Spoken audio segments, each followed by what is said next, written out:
Before we get to the list, may I ask that you like, subscribe, and share if you like this video. 7 ways to know if you are ready to find a spouse. Landing the right one. So, are you ready to take the leap? Are you sure? I mean that, figuratively, of course. You don't have to jump off a bridge or anything like that. But I do want to know if you've reached a point in your life where you think you're ready for commitment. That might sound scary at first, but it doesn't have to be. There are actually all kinds of ways to know that it just might be time to start your search, like being happy with who you are and knowing that contentment comes from within. Below I've listed 7 ways to know that you may be ready to start looking for a spouse. This is by no means an exhaustive list, but rather a starting point to consider. 1. You are content with being alone. You're content with being alone and not interested in dating or being in a relationship right now, but that doesn't mean you don't want to meet new people and make friends. You enjoy spending time by yourself, whether it's reading a book, going for a run, or just sitting on the porch watching the sunset. You're not interested in long-distance relationships or getting into anything serious right now, and no, you don't want to be just friends. You like your independence and space and aren't looking for someone to come home to at the end of the day. 2. You've finally come to terms with your past.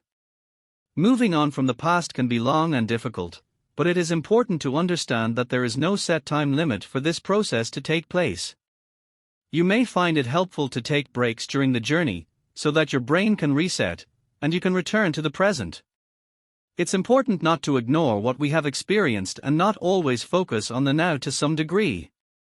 If something significant has happened in our career, for example, then it is natural that we speak about it, but we cannot dwell on it. Get some perspective on the situation, make improvements and adjustments in case something similar happens in the future, and then let it go in order to move forward. 3. You're open and willing to be vulnerable. Vulnerability is not the same thing as weakness.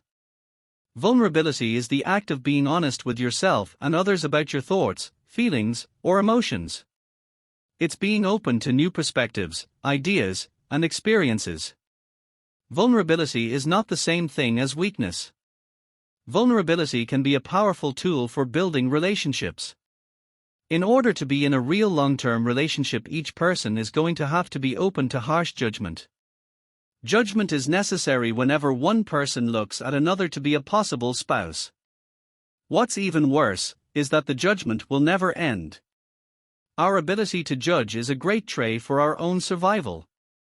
Remember, you are being judged at the same time, so make your potential significant other's job easier by being vulnerable to their judgment.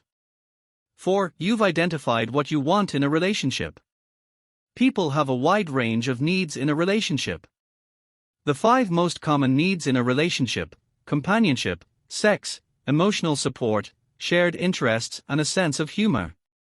While these things cover a lot of ground, there will still be wants and needs specific to the gender that each person should be fully aware of. 5. You understand that no one else is responsible for your own happiness. If you are not happy with your life, you should be the one to change it. You can't expect someone else to make you happy. Happiness is not a final destination to reside in, but a temporary emotion you feel while on your journey. Happiness should be seen as a temporary, yet repeatable process rather than an end goal. 6. You find you can view romance more objectively and realistically. We are social creatures, so it stands to reason that we seek companionship. It is healthy to do so. However, we live in modern times and are almost entertained to death with movies, books, podcasts, interactive games, dating apps, etc. The narratives contained in most of these entertainment forms are for the person to be entertained by appeals to their emotions, to make the story more impactful, and in turn, more popular. After years of watching movies and TV shows of the bungling, socially awkward nerd with the heart of gold getting the beautiful love of his life, or the hooker with the heart of gold getting her billionaire dreamboat, we have internalized some very unrealistic expectations from romantic relationships. When you find you are able to keep things real with a grounded view of what a romantic, long-term relationship should actually be, the more likely you'll be able to properly evaluate a potential spouse.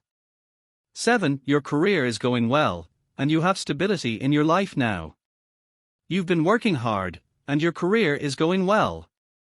You've achieved a level of stability in your life that you didn't have before. You are now more confident and better able to deal with the stressors that come along with life. Being valued and respected is not only about how well your chosen career is going but also how your journey as a person is going. If you have found a way to make proper diet and exercise a part of your daily routine instead of an on-again, off-again event, your appearance and disposition will show it. If you don't take care of yourself first, eventually you will be unable to care for anyone else either. This doesn't play out well when looking to grow old with someone in a married relationship. Conclusion. Being ready for a relationship is more about how you feel about you and less about how you feel about someone else. In these modern times we are bombarded with a paradox of choices. Dating apps, social media, and many other new technologies have made it easy to contact people most anywhere in the world at a moment's notice. However, these technologies have done very little to keep us sane, humble, well-informed, or respectful. We seem to lack the ability to focus on the task at hand, usually because our hands are used to manipulate the ever-present cell phone. It is for these reasons that making sure you as an individual are ready for a long-term relationship before making vows you will be unable to keep and attempting to build families that end up broken with damaged children. If everyone becomes the best version of themselves they can possibly be, the world as a whole will be a better place for us all. Be well, my friends.